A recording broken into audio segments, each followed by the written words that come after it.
नमस्कार, सुदर्शन न्यूज में आपका स्वागत है। मैं हूं मुकेश कुमार। महाविकास अघाड़ी सरकार अपने ही सरकार में शामिल कांग्रेस के अध्यक्ष नाना पटोले की जासूसी करवा रही है। ऐसा हम नहीं करके बल्कि ऐसा खुद नाना पटोले कह रहे हैं। नाना पटोले का आरोप है कि उद्धव सरकार उनकी जासूसी करा रहे हैं और अपने इस तरीके के बयानों से वह लगातार सुर्खियों में है। इससे पहले भी नाना पटोले ने सरकार को यह आगाह किया था कि वो अकेले चुनाव लड़ेंगे और साथ में यह भी कहा था कि वह सिर्फ अकेले चुनाव ही नहीं लड़ेंगे बल्कि अगर आलाकमान चाहा तो वो मुख्यमंत्री भी बन सकते हैं। लगातार इस तरीके के बयानों के साथ वो सुर्खियों में बने रहते हैं। लेकिन अब सवाल है कि नाना पटोले के इस बयान के बाद से, जो कि हालांकि उन्होंने वापस ले लिया है और जो कांग्रेस की जो ट्विटर हैंडल, जो ऑफिशियल ट्विटर हैंडल है, वहां से भी इस बयान को हटा लिया गया है और अब उन्होंने अपना आरोप जो है वो बदल दिया। हालांकि फोन टैपिंग के मामले में उन्होंने ये जरूर कहा है कि फोन टैपिंग नहीं हुई है बल्कि उन पर नजर रखी जा रही है, उनकी निगरानी की जा रही है। वो कहां जा रहे हैं, कहां आ रहे हैं, इसकी पूरी जानकारी सरकार अपने साथ रख रही है और बीजेपी ने इस पूरे मामले को तोड़ मरोड़ के मीडिया के सामने पेश किया है ताकि जो महागठबंधन की सरकार है उसमें फूट पड़े, वो कमजोर है। आज हम बात करेंगे कि क्या सचमुच महाराष्ट्र में कांग्रेस इतनी मजबूत हो रही है कि उद्धव सरकार को उनकी जासूसी करवानी पड़ रही है, और क्या सही में जासूसी कांड के पीछे उद्धव सरकार है और नाना पटोले की जासूसी सही में की जा रही है। क्या होगा नाना पटोले की जासूसी से उद्धव सरकार को या एनसीपी प्रमुख शरद पवार को क्या होगा फायदा? क्या सच में इस तरीके की जासूसी और इस तरीके की बातों के सामने आने के बाद से महाअघाड़ी जो गठबंधन है, महागठबंधन, क्या इसमें कोई फूट पड़ेगी? इस पे हम चर्चा करेंगे और इस पे हमारे मेहमान रहेंगे हमारे साथ। लेकिन पहले एक देखते हैं रिपोर्ट के बाद अपने मेहमानों से आपका परिचय करवाएंगे, फिर चर्चा की शुरुआत करेंगे।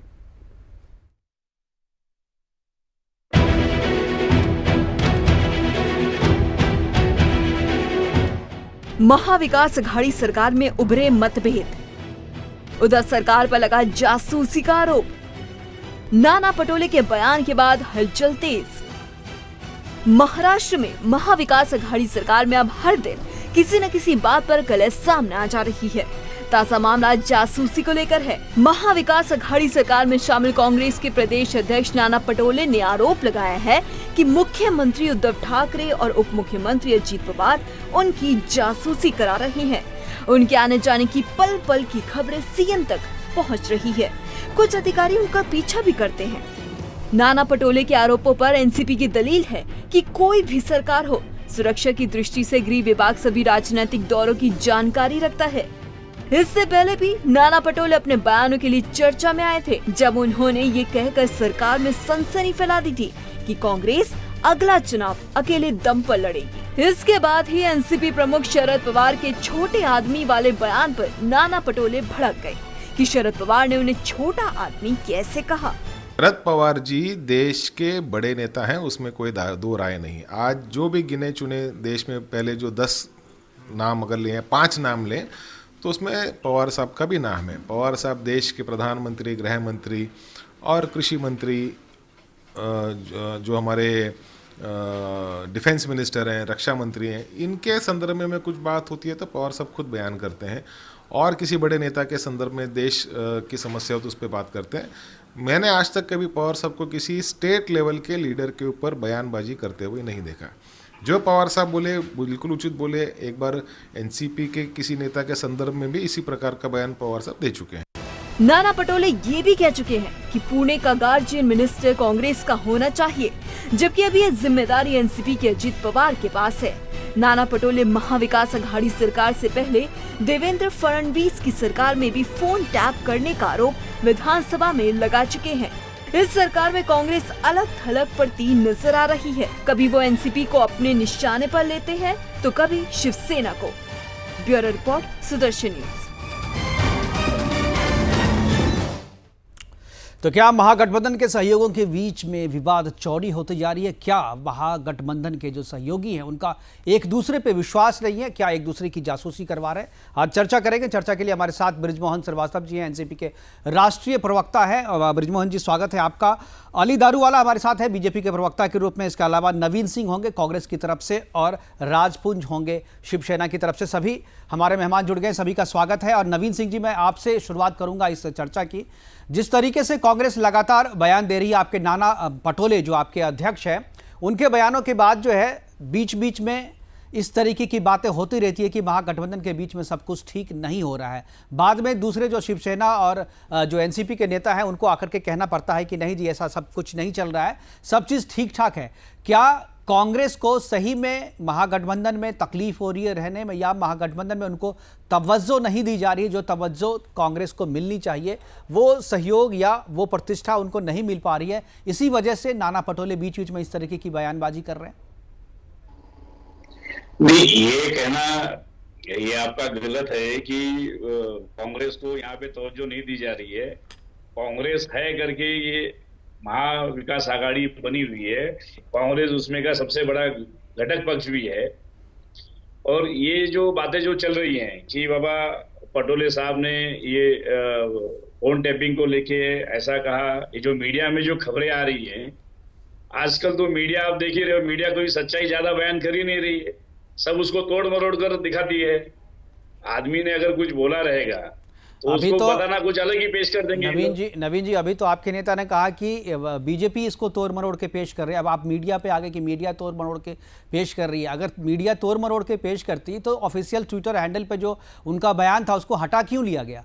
आप डाले रहते ना तो लोग समझते कि भाई बयान क्या है और कौन तोड़ मरोड़ रहा है इसे।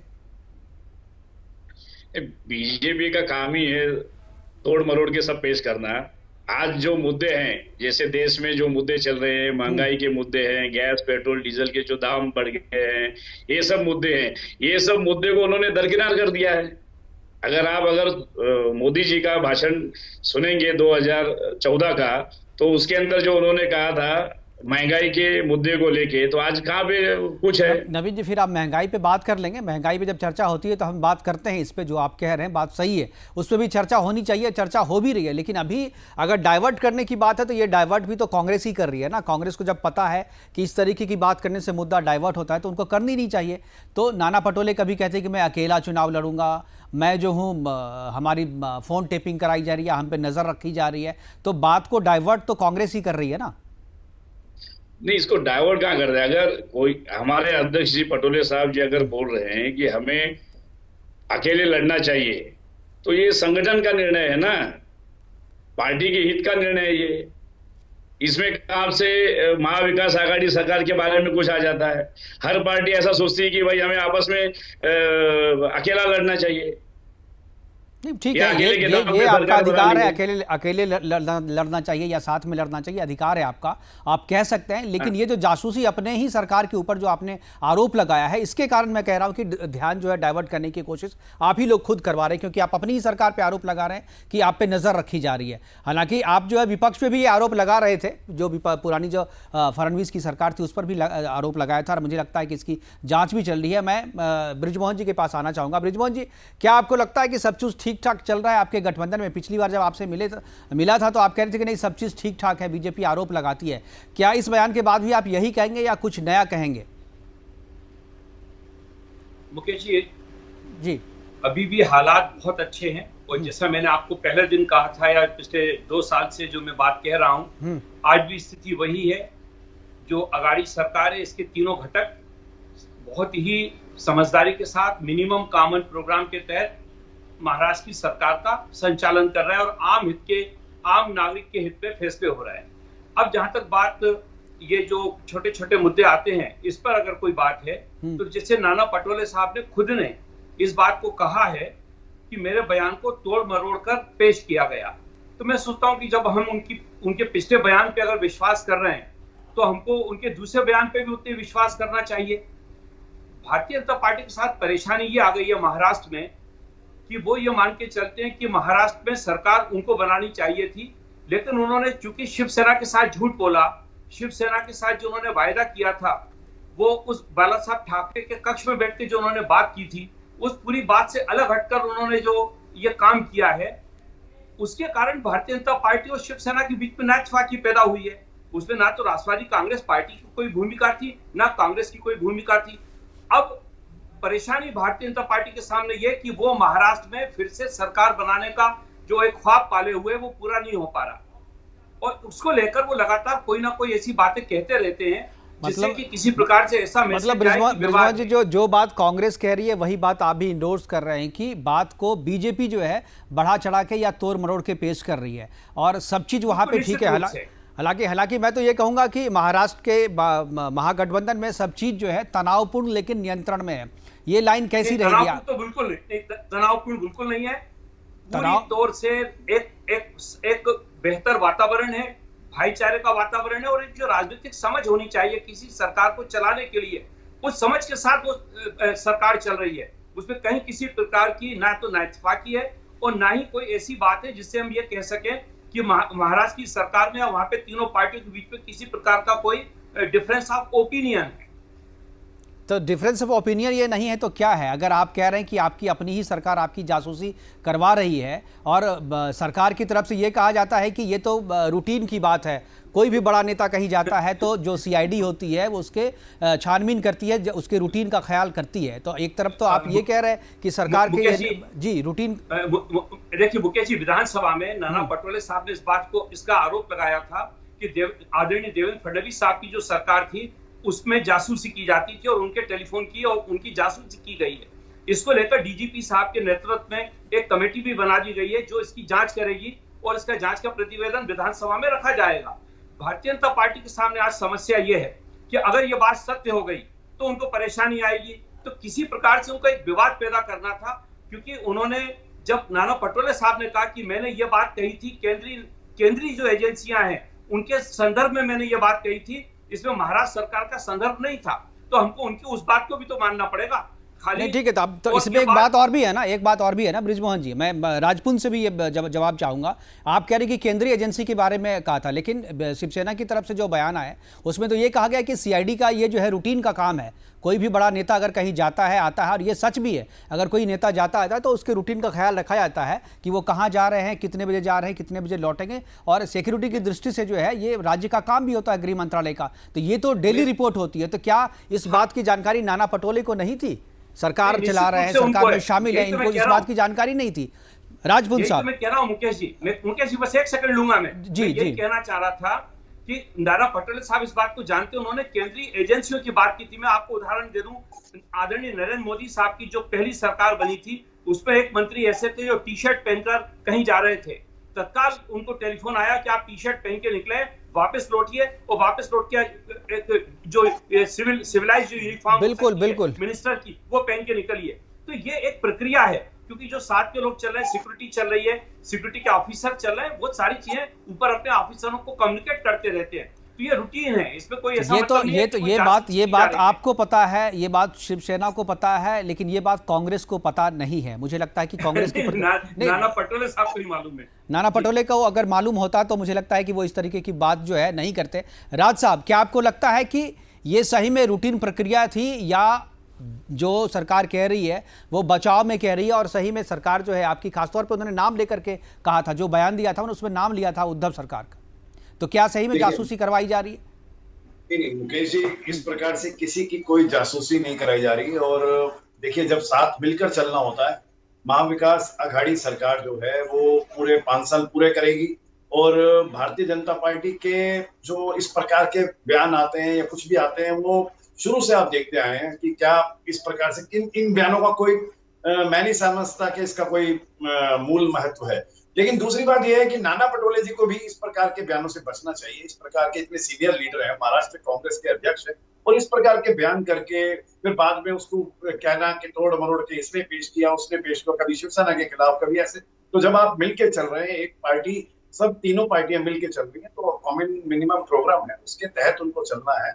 तो आप उस चीजों को दरकिनार करेंगे। आप कुछ भी ऐसी चीजें होती हैं तो अपने लेकिन बैठ के बात। राजपुत साहब, आपने सही कहा ये बात, और इस बात से लगता है कि कहीं ना कहीं विवाद है। जिस तरीके से बृजमोहन जी इसको ढकने की कोशिश कर रहे थे, आपने इसको थोड़ा सा उजागर किया है, और मुझे लगता है कि ये बात सही है। अगर बयानबाजी हुई है तो उसको स्वीकार करने में कोई दिक्कत नहीं है। लेकिन एक सवाल मेरा है, आप कह रहे हैं सोच समझ के बोलना चाहिए, लेकिन क्या अगर गठबंधन के सहयोगी को गठबंधन से कोई दिक्कत हो तो वो शिकायत कहाँ करे, वो फरियाद कहाँ करे? ये भी तो बात है, कोई सुनता भी तो नहीं है कांग्रेस की।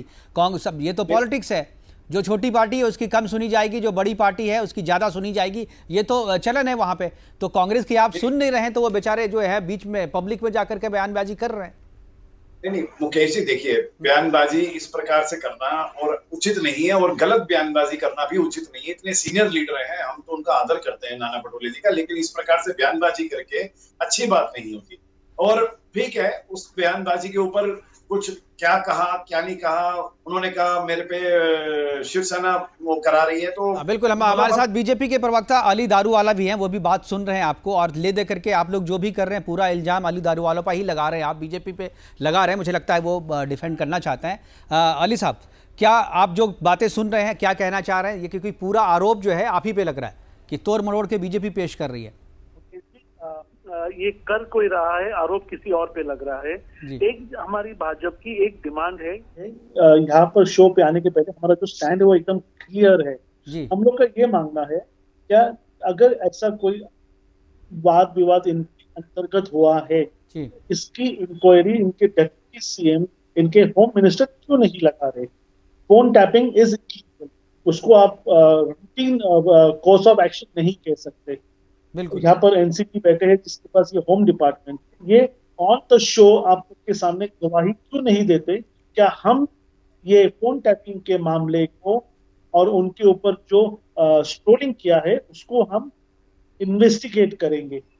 ने नेशनल टेलीविजन ये साफ कर देना चाहिए। अगर कोई प्रदेश का अध्यक्ष अगर कहता है कि मेरे ऊपर किसी का निगरानी है, मेरे फोन टैप हो रहे हैं, और क्यों कर रहे वो अच्छी तरह से जानते हैं, वो लोग ऐसा क्यों करते हैं? क्या डर है कांग्रेस से? जी राजपूत साहब, मैं सिर्फ ये बताना चाहता हूँ, देखिए ये जो इस समय जो मैं ये चाहता हूँ कि देखिए आप देखिए सरकार नहीं बना पाए, उसमें हमारा कोई दोष नहीं। आप वादों से मुकर गए, इसमें आपको क्या लगा उस समय, क्या हुआ, आप क्या बनना चाहते थे, आप क्या बन गए, तो इसमें हमारा कोई दोष नहीं। मैं फिर दोबारा दोहरा रहा हूँ, इसमें शिवसेना का किसी प्रकार का दोष नहीं है, क्योंकि आप अपने वादों से, जब मैं आपसे सीधा सवाल पूछ रहा हूँ आप उसका दूसरा ही जवाब दे रहे हो। लगातार आप हमेशा आप लोग पुन साहब वो जांच की बात कर रहे हैं, अली दारूवाला जांच की बात कर रहे हैं कि अगर कोई आरोप लगाया है तो आप जांच की बात कर रहे हैं, जांच क्यों नहीं करवाते? आप जांच तो होनी चाहिए, हम उसका जांच जरूर होनी चाहिए। उसमें बनी नहीं बनी, वो धार्मिकता से बनी या इलीगली बनी, आप ये सब बाकी आप डायरेक्ट मेरे सवाल का जवाब क्यों नहीं देते राज? नहीं, क्या आप एक मेरे को आवाज थोड़ी कम आ रही थी, आप बताइए। उन्होंने कहा कि ये जो बातें आप कर रहे हैं कि सरकार नहीं बनी, इसमें आपका दोष नहीं है। सरकार तो बन गई, अब आपकी बन गई ना, ठीक है, आप खुश रहिए, अब आप उस पर बात करने से कोई फायदा नहीं है, सरकार तो बन गई है आपकी। अब आपके साथ कि जो इल्जाम नाना पटोले साहब ने लगाया है तो उसको आप लोग जो है मतलब ढकने की कोशिश कर रहे हैं, सिवाय जांच कराने की, बजाय जांच कराने की। आपको जांच करवानी चाहिए ना। अगर कोई बड़ा नेता आप कहता है, आप भी कह रहे हैं कि बड़े नेता है, तो आप जांच कराइए उनकी बात का। नहीं मुकेश जी, देखिए ये कभी भी हमने हमेशा इनको बोला कि आप कम से कम देखिए, अब सरकार बन चुकी है, आप कंधे से कंधा मिला के चलिए। इतना ज्यादा महाराष्ट्र ग्रसित था और अब आप फिर देख रहे हैं एकदम 1700 से 2100 के केस टच कर रहे हैं। और एक आज ही माननीय मुख्यमंत्री जी ने टास्क फोर्स का गठन किया है, और जो कि पूरी तरह से मुख्यमंत्री के यहाँ से निगरानी रखी जाएगी उस टास्क फोर्स पे। लेकिन अब ये लोग अब राजपूत साहब आप फिर अब दूसरी तरफ चले गए। मैं ब्रिजमोहन जी के पास आता हूं। मैं सिर्फ ये कहना चाहता हूं जी, इन्होंने कम से कम साथ दे, आप महाराष्ट्र सरकार का साथ दीजिए, जो भी विपत्तियां जो जरूरत पड़ रही है। तो साथ तो आप विवाद तो आपके महागठबंधन से निकल रहा है ना, विवाद तो कोई बाहर से नहीं आ रहा है, विवाद भी आप ही लोग कर रहे हैं। आपके एनसीपी के नेता कहते हैं कि भाई नाना पटोले छोटे आदमी हैं, उनकी बात पर प्रतिक्रिया देना जो है वो ठीक बात नहीं है। उनकी बात पे शरद पवार नहीं बोलेंगे, शरद पवार बड़े नेता हैं, नाना पटोले की बात पे वो नहीं। यानी नाना पटोले को कांग्रेस को महाराष्ट्र में छोटा करके आंक रही है, एनसीपी भी आंक रही है और शिवसेना भी आंक रही है।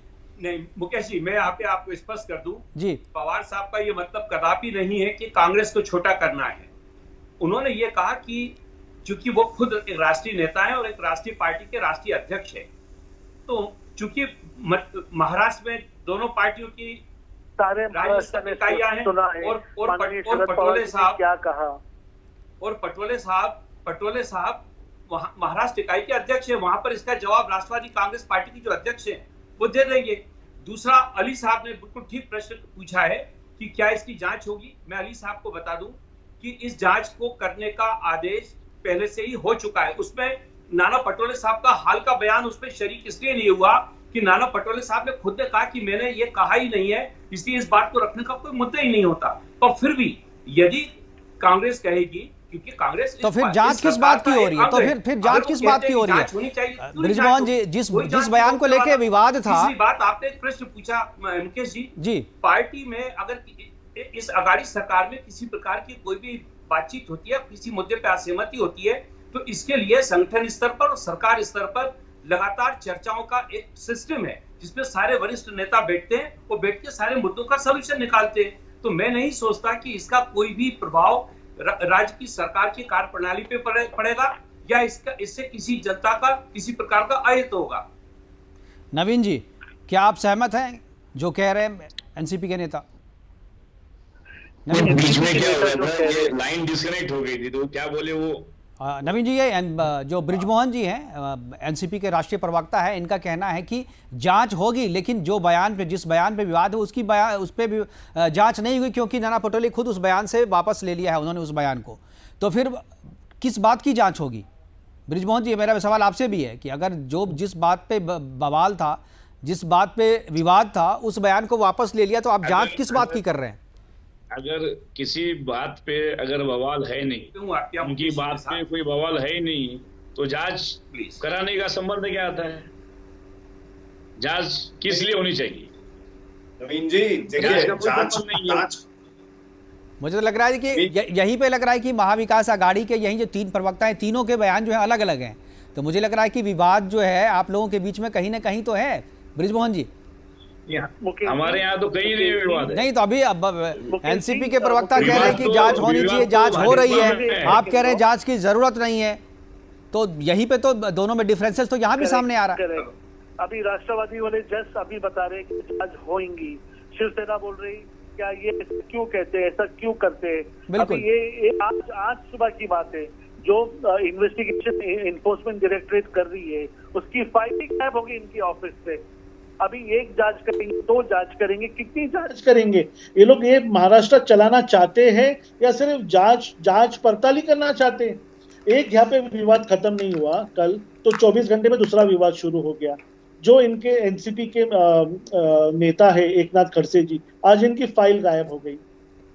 बिल्कुल, इसकी जांच करेंगे। आप कितना आप क्या आप जनता के सामने क्या रखना चाहते हो? आप तीनों मिलके क्या मौकरी महाराष्ट्र का आप नाम खराब कर रहे हो? रोकना चाहूंगा,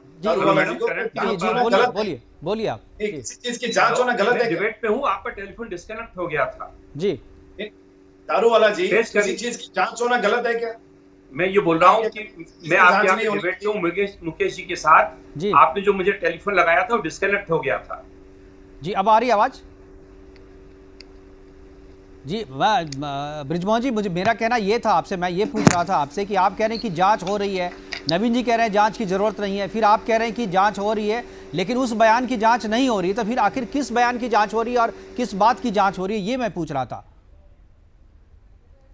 ब्रिजमोहन जी, क्या आवाज आ रही है आपको?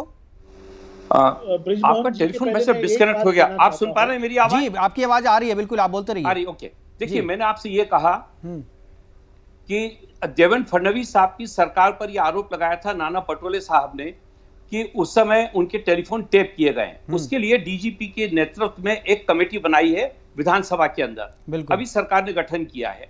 तो उसके अंदर जब ये सारी जांच होगी कि किस प्रकार से टेलीफोन टेपिंग हुई है, उसमें नाना पटोले साहब के भी बयान को इंक्लूड किया जा सकता है। पर प्रश्न ये आ गया है कि नाना पटोले साहब ने खुद ने ये कहा कि मैंने ये बयान नहीं दिया है, तो चूंकि जब उन्होंने ये बयान दिया ही नहीं है तो मैं सोचता हूं उसकी जांच की कोई जरूरत भी नहीं है। पर फिर भी तो बीजेपी भी ये कह रही है कि मैंने फोन टेप किया ही नहीं है, तो उसकी भी जरूरत नहीं होनी चाहिए। तो आप बीजेपी पे अविश्वास कर रहे हैं, पटोले पे विश्वास कर रहे हैं, केवल बयान के आधार पे विश्वास अविश्वास अगर कर रहे हैं तो फिर जांच की क्या जरूरत है? ये जो जांच कमेटी बनी है विधानसभा में बहस के उपरांत बनी है, और चूंकि ये विधानसभा का प्रस्ताव है इसलिए इस पे चर्चा नहीं की जा सकती है। पर ये जो एक इंडिविजुअल बयान है, अगर नाना पटोले साहब चाहेंगे तो क्यों नहीं जांच हो जाएगी, उसमें कौन सी बड़ी बात है? 2 दिन का, पर चूंकि ये मैं कह रहा हूं, चर्चा के लिए मेरा अपना इंटरप्रिटेशन है अली साहब, ये मेरा अपना इंटरप्रिटेशन है कि चूंकि उन्होंने उस बयान को वापस ले लिया है तो ऐसी स्थिति में उसकी जांच की जरूरत नहीं है। पर यदि नाना पटोले साहब या कांग्रेस चाहेगी तो जांच हो जाएगी, उसमें ये कौन सी बहुत बड़ी बयान चूंकि बूमरैंग कर गया आपके भीतर, अब विवाद बढ़ गया, ऊपर से शिवसेना के नेता अली मैं साहब कुछ बोले, यही अली कहना साहब क्या चाहता हूँ, मैं यही कहना जी। चाहता हूँ, आप जनता के समझ में आया, हम आपके साथ गठबंधन नहीं करके, आपको मुख्यमंत्री नहीं बना के हमने क्यों सत्ता स्थापना नहीं की? क्योंकि यही चला है, आए जब से आप आए हो, कोरोना लेकर, ये जांच पड़ताल लेकर, ये ब्रेकिंग न्यूज लेकर, murder case, rape case, ED case, हवाला वसूली केस, आप आए जब से सिर्फ वाद विवाद, ब्रेकिंग न्यूज, शर्म आ रही है महाराष्ट्र में हम लोगों को कहने के लिए। पूरे महाराष्ट्र में तुमने हमारी गर्दन नीचे कर दी है। होकर भी कुछ नहीं अली कर साहब पाए। की 2-3 बातें इसके लिए स्पष्ट कर दूं। एक तो अली विरोध है। साहब, कोरोना हम लोग लेकर नहीं आए, देश के आदरणीय नेता प्रधानमंत्री जी हैं, मोदी साहब हैं। देश में जो कोरोना आया है तो वो उनके कारण आया है, फिर आपको ये कहना पड़ेगा। खाली महाराष्ट्र कोई भारत से अलग देश नहीं है, महाराष्ट्र कोई भारत से बाहर जो का वसूली कांड सामने आया तो वो मैं कौन सोच रहा लाया? हूं कि ये बात कहना ठीक नहीं है। बृजमोहन जी, मांझे कांड कौन लाया? फेल हो चुके हैं तालिका के पीछे आप कितना उसको जेलेटिन कौन रखा जा करके? ये जो वसूली का कांड चल रहा है वो किसने लाया? मैं इसको फिर कहूं, इसके लिए जिलेटिन आया कहां से, उसके पीछे क्या है? ये तो लेटर कांड हो गया ना। एनआईए वो जांच कर पहले रहे हैं। बताना चाहिए था कि जिलेटिन आया कहां से, वहां पे रखा किसने, इसकी जांच होनी चाहिए कि नहीं होनी चाहिए? तो बिल्कुल सरकार आपकी है ना, आप जांच कराइए ना, रोक कौन रहा है आपको? आप जांच कराइए, सरकार आपकी है। ये तो महाराष्ट्र को चलाने में तो इंटरेस्ट ही नहीं है कुछ। पटोले साहब चाहेंगे तो जांच हो जाएगी, उसमें क्या बड़ी बात है? इसके लिए बीजेपी को इतना परेशान होने की जरूरत नहीं है। अली भाई आप चिंता मत करो, आप तो ये देखो कि आपने 35 रुपए लीटर पेट्रोल बेचने का जो वायदा किया था, और जो आपकी पार्टी ने जो देश से झूठ बोला कि 110 रुपए लीटर पेट्रोल बिक रहा है, आप उसको देखो, क्योंकि जनता बोली है झूठी पार्टी है। और आप जो कहते हो वसूली सरकार, आज तक एक आदमी खड़ा नहीं हुआ जिसने ये कहा कि मैंने 1 रुपया दिया है वसूली में। एक आदमी आप लेकर नहीं आ पाए। आपकी पूरी जांच एजेंसियां लगी हुई है और उसके बाद एक आदमी आज तक खड़ा नहीं हुआ। तो मेरा, लेकिन पूरा देश देख रहा है कि आपकी पार्टी ने झूठ बोला। हर आदमी कह रहा है झूठ बोलो और बृजमोहन जी, मुद्दा कुछ और है, मुद्दा कुछ और है, आप डिस्कशन कुछ और कर रहे हैं। मुझे लगता है कि इस मुद्दे पे डिस्कशन अली साहब ने उठाया। भाई साहब, अली साहब ने बोला तो निश्चित रूप से ठीक है, आप सभी ने कहा, लेकिन जिस तरीके से इस बहस के दौरान आपके तीनों जो महागठबंधन के तीनों जो सहयोगी हैं उनकी बात में भी अलग अलग चीजें सामने आई है। मुझे लगता है कि साथ तो चल रहे हैं आप लोग, लेकिन जो तनाव है वो तनाव तो बिल्कुल दिख भी रहा है, आपके इस टेलीविजन स्क्रीन पे भी दिख रहा है, सरकार में भी दिख रहा है, और लगातार जो बयानबाजी हो रही है उसमें भी दिख रहा है कि स्थिति तनावपूर्ण लेकिन नियंत्रण में है। आखिर में एक छोटी सी बात और कह दूं जी, देखिए, अभी महाराष्ट्र में सबसे ज्यादा मुश्किल में भारतीय जनता पार्टी है। अभी जो वर्तमान में जो केंद्र सरकार में गठन हुआ, जो नए मंत्रियों को शपथ दिलाई, और महाराष्ट्र के जिस प्रकार से अच्छे दिग्गज नेता जिन्होंने भारतीय जनता पार्टी को वहां पे बहुत ताकतवर बनाया था, उनको जिस प्रकार से राजनीति के अंधकार में छोड़ दिया, ये सारी परेशानियां उससे पैदा हो रही हैं। उन मुद्दों को दबाने के लिए ये अनर्गल प्रचार, ये बात, ये तो आरोप बृजमोहन जी, ये तो आरोप है, जनता भी समझ रही है, जनता भी समझ रही है। बयान कांग्रेस दे, परेशान उद्धव ठाकरे हो और इल्जाम बीजेपी पे लगे, ये भी बड़ा अच्छा लगा। हमारे साथ जुड़ने के लिए बृजमोहन जी आपका, नवीन जी आपका, और अली दारूवाला जी आपका, और राजपुंज जी आपका बहुत बहुत शुक्रिया, बहुत बहुत धन्यवाद, आप जुड़े और अपनी बात हमारे सामने रखी। लेकिन महाराष्ट्र में जिस तरीके से सरकार चल रही है और जिस तरीके से सरकार में शामिल लोग जो है रोज अलग अलग बयान दे रहे हैं, इससे तो साफ लग रहा है, जैसा कि बृजमोहन जी कह रहे थे कि कुछ भी नहीं है, लेकिन बयानों से तो साफ है कि स्थिति जरूर तनावपूर्ण है, नियंत्रण में जरूर है लेकिन साथ में तनावपूर्ण में भी है। अभी फिलहाल के लिए इतना ही, दीजिए इजाजत, नमस्कार।